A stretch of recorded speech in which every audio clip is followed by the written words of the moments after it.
Hello everyone, welcome to our channel. আজকে আবারও চলে এসেছি একটা নতুন রেসিপি আপনাদের সঙ্গে শেয়ার করতে। আজকে কোনো মাছ মাংস রান্না করব না, আজকে রান্না করব চাল কুমড়ো।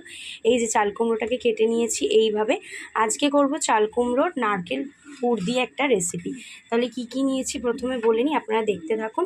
এখানে প্রথমেই নিয়েছি সুন্দর করে কেটে চাল কুমড়ো, অনেকগুলো পিস রয়েছে। আর প্রত্যেকটা পিসের মাঝেই আমি এরকম করে কিন্তু গ্যাপ করে নিয়েছি, এই যে এরকম করে গ্যাপ করে নিয়েছি। আর বাকি উপকরণগুলো রয়েছে নারকেল, প্রথমেই রয়েছে অনেকটা নারকেল নিয়েছি, দুটো কাঁচা লঙ্কা আছে তার সাথে, কালো সর্ষে, সাদা সর্ষে, এখানে রয়েছে চালের গুঁড়ো, বেসন, নুন, হলুদ গুঁড়ো, আর এখানে তেল রয়েছে। তাহলে চলুন রেসিপিটা শুরু করি। আর আমি এখানে কড়া বসিয়েছি, কড়াতে আমি প্রথমে জল দেবো, কারণ চাল কুমড়োটা আমাকে সেদ্ধ করতে হবে প্রথমে আর কি।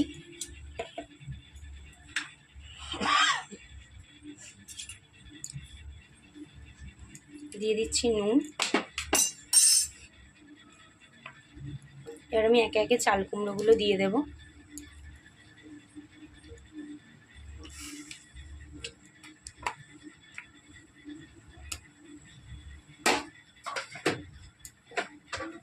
এবার এটা একটুখানি বয়েলড হোক, আমি এটাকে ঢাকা দিয়ে দিচ্ছি। আর এবার আমি মিক্সির জারে সমস্ত মশলাগুলো নেব, যেগুলো আমি মোটামুটি পেস্ট করব সেগুলো আমি নিয়ে নেব। আচ্ছা, প্রথমেই নিচ্ছি আমি সর্ষে। কালো সর্ষে নিয়েছি আমি অনেকটা পরিমাণ, সাদা সর্ষে নিয়েছি, দুটো কাঁচা লঙ্কা, আর নেব অনেকটা নারকেল।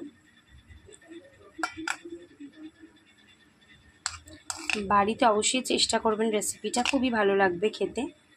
আর অনেকটা নারকেল দিলাম, আপনারা অবশ্যই পিস অনুযায়ী বা পরিমাণ অনুযায়ী নেবেন। আচ্ছা, এরপর আমি এটা একটুখানি গ্রাইন্ড করে নেব। পুরোটা আমি এখানে সিদ্ধ হতে দিয়েছিলাম, এটা কিন্তু ধোঁয়া উঠছে, সেদ্ধ প্রায় হয়ে গেছে এবং অলমোস্ট 15 মিনিট আমি এটাকে ঢাকা দিয়ে বয়েল করেছি।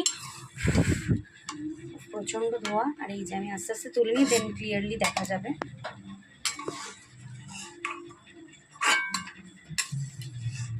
এই যে ধোঁয়াটা একটু কমেছে। এই যে চাল কুমড়োগুলোকে আমি সুন্দর করে এখানে তুলে নিয়েছি, বয়েল হয়ে গেছে। আর এখানে আমি মিক্সিতে তো একটা পেস্ট বানিয়েছি, সেটা আমি একটু খুলে দেখাবো।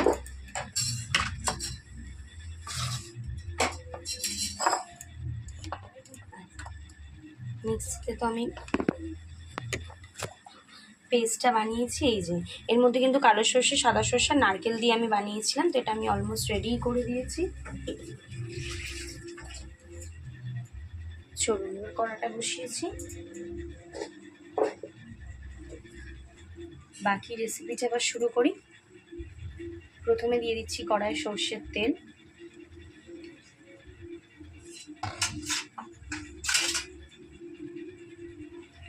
এবার এর মধ্যে আমি কড়াতে পেস্টটা দেব।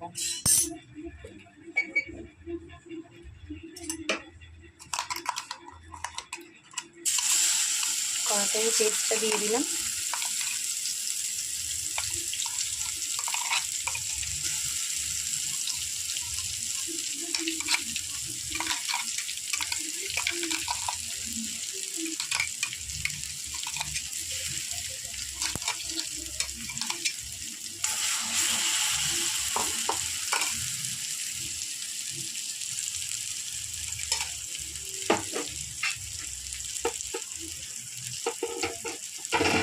দিয়ে দিলাম নুন পরিমাণ মতো,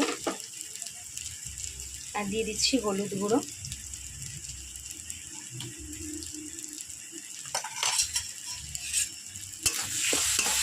এবার এটাকে ভালো করে নাড়বো।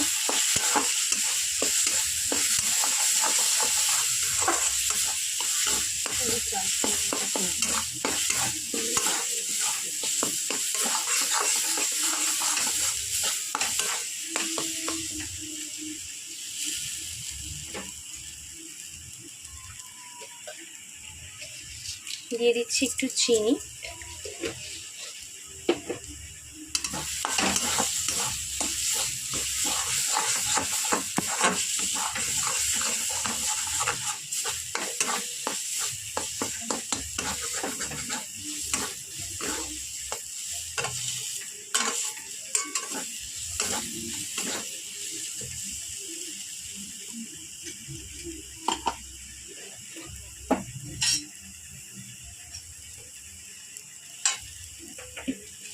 এটা আমি আস্তে করে এবার তুলে নেব।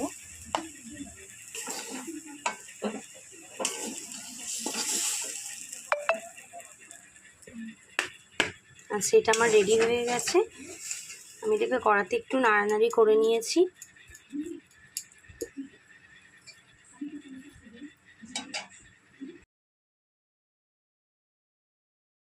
আমি ফাইনালি তুলে নিয়েছিলাম। কিন্তু পুরটা না একটু ঠান্ডা করতে হবে, তাই আমি এখানে পুরটা একটু ঠান্ডা করে নিয়েছি। সাথে চাল কুমড়োটাও কিন্তু একটু সেদ্ধ ছিল এবং অনেকটাই গরম ছিল, সেটাও একটু ঠান্ডা করে নিয়েছি, নইলে আমার পুর ভরতে অসুবিধে হবে। তাহলে আমি একটু একটু করে পুরটা ভরে নিচ্ছি। এখন এরকম সুন্দর করে পুরটা ভরে নেবেন। আর এই চাল কুমড়োর শেপটা যদি অনেকেই কাটতে না জানেন, তো সেই জন্য আমি শেপটা কীভাবে কাটতে হয় সেটা একবার বলে দিই। এটা প্রথমে চাল কুমড়োটাকে আপনারা গোল করে কেটে নেবেন, তারপর ওখান থেকে হাফ হাফ করে নেবেন এবং তারপর এরকম মাঝখান থেকে কিন্তু চিড়ে নেবেন, তাহলেই শেপটা খুব ইজিলি হয়ে যাবে। আচ্ছা, আমি এখানে পুরটাকে আস্তে আস্তে ভরে নেব। সবজি খেতে অনেকেই ভালোবাসেন না, এবং চাল কুমড়ো, লাউ এগুলো আছে অনেকে ভালোবাসেন না, কিন্তু কিছু কিছু রেসিপি যদি এভাবে ট্রাই করেন তাহলে কিন্তু খেতে এমনি দিয়েই ভীষণ ভালো লাগবে। আমি এভাবে সবগুলোকে আস্তে আস্তে এখানে সুন্দর করে কিন্তু আমি সমস্তগুলোকে আস্তে আস্তে পুর ভরে নেব।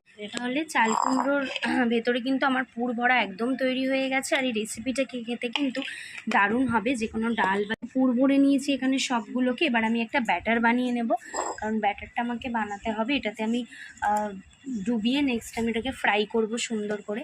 তো ওই জন্য আমি এখানে একটা বড় কাচের বাটি নিয়ে নিয়েছি, মানে একটা বড় পাত্র নিয়ে নিয়েছি আর কি। এর মধ্যে দেবো আমি চালের গুঁড়ো,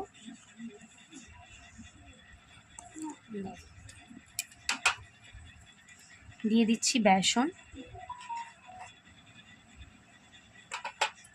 2 চামচ বেসন দিয়েছি। আর আমি চালের গুঁড়োও 2 চামচ মতনই দিয়েছি, মোটামুটি বড় চামচে। আর হলুদ গুঁড়ো দিলাম, আর দিচ্ছি একটুখানি বেকিং সোডা। এবার দিয়ে দেবো একটু নুন।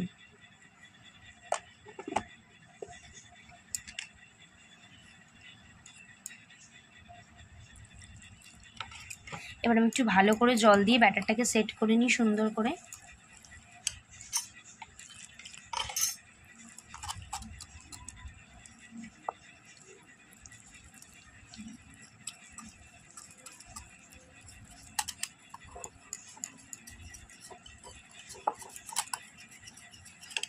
আমি জল দিয়ে এটাকে সুন্দর করে বানিয়ে নেব।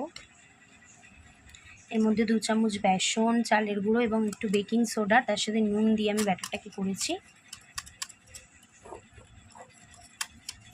আপনারা কিন্তু ফ্লেভারের জন্য এখানে অন্য কিছু অ্যাড করতে পারেন, অনেকে অনেক ভাজা মশলা ইউজ করে ফর ফ্লেভার, সেরকমও কিন্তু দিতে পারেন। সেটা যে কোনো এরকম ব্যাটারি যে কোনো ফ্রাইয়ের ক্ষেত্রেই কিন্তু দেওয়া যেতে পারে। তাহলে যাদের ফ্লেভারফুল কিছু চাই তারা কিন্তু ট্রাই করতেই পারেন। ব্যাটারটা আমি এখানে গুলে নিয়েছিলাম সুন্দর করে। তো ব্যাটারটা গোলার পর আমার কাজ হচ্ছে এটাকে আমি ফ্রাই করবো এতে ডিপ করে। তাই জন্য কড়াতে আমি বসিয়ে দিয়েছি কড়াটা, আর দিয়ে দিচ্ছি সরষের তেল। যেহেতু ফ্রাই হবে অনেকটা, তাই তেলের পরিমাণটা আমি অনেকটাই নিয়েছি।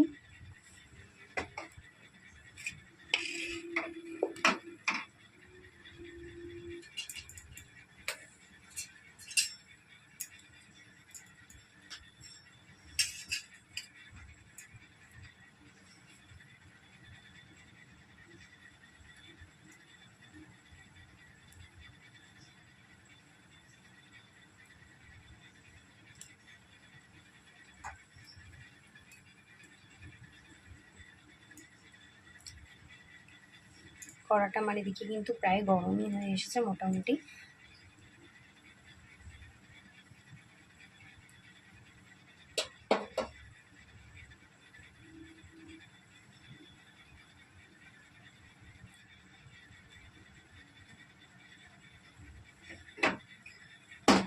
এবার আমি বেসনটার মধ্যে আস্তে আস্তে এটাকে ডিপ করব।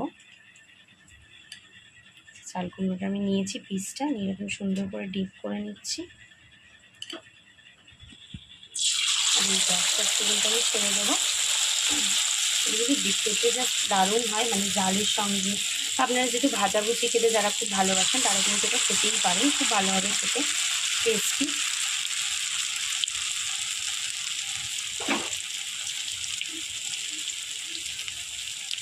আস্তে আস্তে আমি ডিপ করবো, ডিপ করে করে কিন্তু ছেড়ে দেবো জিনিসটাকে।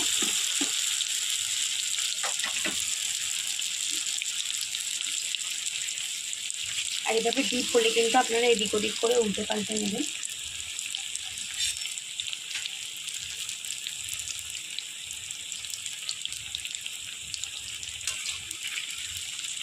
আচ্ছা, এটা যেহেতু এক্ষুনি দিলাম তো সুতরাং এটা একটু এদিক ওদিক করে আমার উল্টে নিতে হবে, বাট ফার্স্ট দিয়েছি এটা একটু হবে। আমি এগুলো উল্টে পাল্টে নিয়েছি আর আমার কিন্তু অলমোস্ট এটা ভাজাও হয়ে গেছে। এই যে আমি কিন্তু উল্টে পাল্টে সব কিছু ভেজে নিয়েছি। এবার আস্তে আস্তে কিন্তু আমি এগুলো তুলে নেব। দেখতে দারুণ হয়েছে না, আর খেতেও কিন্তু হবে দারুণ মচমচে। তাহলে আর দেরি না করে কিন্তু বাড়িতে চটপট ট্রাই করে ফেলুন এই রেসিপিটা। এই যে আর ভেতরে যদি একটা বাইট মারেন তাহলে কিন্তু দারুণ হবে। ভেতরে নারকেলের যে পুরটা সেটা কিন্তু দারুণ লাগবে খেতে। তাহলে আমাদের আজকে রেসিপিটা কিন্তু এখানেই শেষ হয়ে গেছে। মানে এরকম সুন্দর একটা ভাজার রেসিপি আপনাদের সঙ্গে শেয়ার করলাম। একদম নতুন একটা রেসিপি, যেহেতু ভাজার রেসিপি খুব একটা শেয়ার করাও হয় না, তাই ভাবলাম যেহেতু আমরা এটা বাড়িতে অনেকটা খাই এবং দারুণ হয় খেতে, তাই আপনাদের সঙ্গে একটু দেখাই বা শেয়ার করি। তাহলে কেমন লাগলো রেসিপিটা অবশ্যই কিন্তু আমাদেরকে জানাবেন। আর ভিতরটাও কিন্তু দারুণ হয়েছে। এই যে দারুণ লাগছে না দেখতে? তাহলে আর দেরি না করে কিন্তু বাড়িতে চটপট ট্রাই করে ফেলুন। আজকের রেসিপিটা এই পর্যন্ততেই। আর এরকম যদি নতুনত্ব রেসিপি আপনাদের রেকমেন্ডেশনে থাকে তাহলে অবশ্যই আমাদের জানাবেন। আর এই যে ভেতরের ফিলিংটাও আমি শেষ করার আগে একটু দেখিয়ে দিই, প্রচণ্ড গরম, তো ফিলিংটা কিন্তু দারুণ এসেছে। এই যে নারকেলের কালারটাও দারুণ লাগছে না? তাহলে আজকের রেসিপিটা এই পর্যন্তই। পরবর্তীতে আবার দেখা হচ্ছে এরকম ভিন্ন স্বাদের রেসিপি নিয়ে।